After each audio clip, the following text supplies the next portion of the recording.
So we're going to look at 404, and this time we have a trinomial, but this a value in front is no longer 1. So we've already used the diamond method, and we're going to kind of go one step further than the diamond method. So it's when you have a quadratic trinomial and a is not equal to 1. We're going to call this the box method. So we're going to set up a 2x2 box. We're going to put our a and our c inside the box. So here we've got our trinomial. See how a is bigger than 1. We're going to set up a box, and this first term, 7x squared, goes in the top left corner, and 4 goes in the bottom right. So now we need to fill this other part of the box with 29 x's. So for example, you could put 20 x's and 9 x's. You could put 28 x's and 1 x. So we need to figure out how to divvy that up between these two boxes. To do that, you're going to use the diamond method. But this time, a times c is going to go in the top of the box, or sorry, the diamond, and b is going to go in the bottom. So a times c is 28. Remember before we just put c in the top of the box. Now that we have this coefficient here, we want to do 7 times 4 is 28, and we're going to put 29 in the bottom of the box. So now you're going to solve your diamond. 28 times 1 is 28. 28 plus 1 is 29. We're going to take these two and we're going to put those into the box as our other two terms. So now we are going to try to solve this puzzle by figuring out what binomials go on the outside of this box. 7 is a prime number. So we're going to put 7x times x on the two outside parts of this box. And the reason I put 7x in this row is because 7x is going to multiply to get to 28. If I put 7x up top, 7x would have to multiply to get 1x. So you want to be careful where you put your numbers if they're different. So 7x times 4 is 28x. X times 1 is 1x. So my solution is x plus 4 times 7x plus 1. And as long as your box up here worked, you've already checked to make sure that this multiplies to give you out your original trinomial, right? 7x times x is 7x squared. 7x times 4 is 28x. X times 1 is 1x. 4 times 1 is 4. This is our original quadratic. So you just factored using the box and diamond method. So let's do another one. I have a trinomial, 3 terms, that's a quadratic, and the leading term is a 2. So I'm going to set up my box. 2x squared goes in the top, negative 9 goes in the bottom, and I'm going to strategically split up the negative 3x into the other two boxes. So I'm going to put a times c. 2 times negative 9 is negative 18, and I'm going to put the negative 3 in the bottom of the diamond. So I'm looking for factors of negative 18. Negative 6 times 3 is negative 18. Negative 6 plus 3 is negative 3. Negative 6x, make sure you put an x next to it, and 3x. This adds up to my original trinomial, right? 2x squared minus 3x minus 9. So now I solve the outside of the box like it's a puzzle. What times what would give me 2x? 2x times 1x. Why do I want the 2 over here? Well, the 2 has to multiply to give me the 6. So 1x times 3 is 3x. 2x times negative 3 is negative 6x.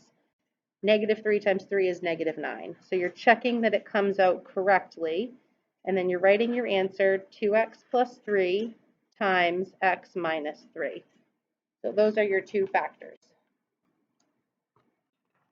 Okay, so this time I would like you to try starting to set up your box. So pause the video, start to set up your box on example 3, and see how much of the problem you can get through without me helping you. So pause the video and see what step you get stuck at. And now I'm going to show you my first step. Make sure your first step is correct. 4x squared, and 10. So now your second step should be setting up your diamond. So take a minute and try on your own setting up your diamond. So pause the video, try setting up the diamond on your own. So you should be taking 4 times 10 is 40, and 22 goes in the bottom. So we're looking for the factors of 40. So for example, 20 times 2, because that would add up to 22. So 20x and 2x. All right, so we've got 4x times x will give me 4x squared. 4x times 5 is 20x. X times 2 is 2x, and I could double check 2 times 5 is 10. X plus 5 times 4x plus 2. Did anyone catch at the beginning that there was a greatest common factor? I missed it, but we could have divided by 2 at the start. We still would have had to do the box method. So, all right, example 4. Do you notice something that is a little bit wrong about example 4? 12x squared plus 22x plus 6 should be the corrected order. This time I'm actually going to divide out 2 because I feel like I set a bad example by not looking for that greatest common factor. So let's divide by 2, 6x squared plus 11x plus 3. So now let's work on this trinomial. The 2 is hanging out in the front for a minute. 6x squared, 3. I'm setting up my diamond. 6 times 3 is 18. 11 goes in the bottom. 9 times 2 is 18 and adds up to 11. 9x, 2x. Now, it doesn't matter which box you put the 9x or the 2x in. They're interchangeable, but wherever the 9x is, that's where you're going to put your 3x. And wherever the 2x is, that's where you're going to put your 2. 2x times 3x is 6x squared. 2x times 1 is 2x. 3x times 3 is 9x. 3 times 1 is 3. We've got it. 2 from the original greatest common factor.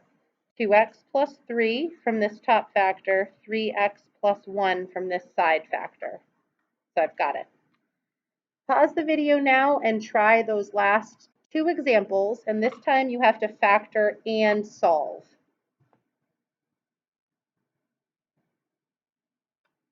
So now I'm going to go through the examples. So I'm setting up my box. 2x squared, negative 4. I'm setting up my diamond. So 2 times negative 4, negative 8. Negative 7 down in the bottom. Negative 8 times positive 1. Negative 8x, positive 1x. I need to put a 2x somewhere, so I should put the 2x across from the negative 8x. So x times 2x, x times 1, 2x times negative 4 times 1. Do you see how that all builds together? So 2x plus 1 is your first factor, and x minus 4, and this time it says equals to 0. So when you get to this step, do you know how to solve for your actual x-intercepts? So your actual x-intercepts would be at positive 4, because 4 minus 4 gives you 0. And in this other factor, set it equal to 0, subtract 1 to the other side, divide by 2. So x would have to be negative 1/2 as the other x-intercept. So try pausing the video and seeing if you can complete the last example on your own. This is like the true test of completing the final example, and actually I think that's where I'm going to leave you. I would like you to finish example 6, and then I would like you to solve, I'm going to send you on your way with the guided practice. I want you to look through with me at the different methods. So this is going to be the box method. It has 3 terms and it has that 4 as the leading coefficient. This is going to be a greatest common factor problem because I can factor out an 8x from each of these terms. 6 with a trinomial. This is going to be a box method like today. This has a trinomial, but just 1x squared. So that's going to be the diamond method. Let's see, we'll make you do 5 and 6, and we'll keep the bottom ones as a refresher for next week. So let's see. I think you can figure out the methods for 5 and 6. So you need to complete 1 through 6 in the guided practice the best you can. And you also need to be completing the example 6 on 404. And the rest of the work should also be completed. So if you have not yet completed 400 through 404, homework 4.1, 4.2, and 4.3, that is also due on Monday.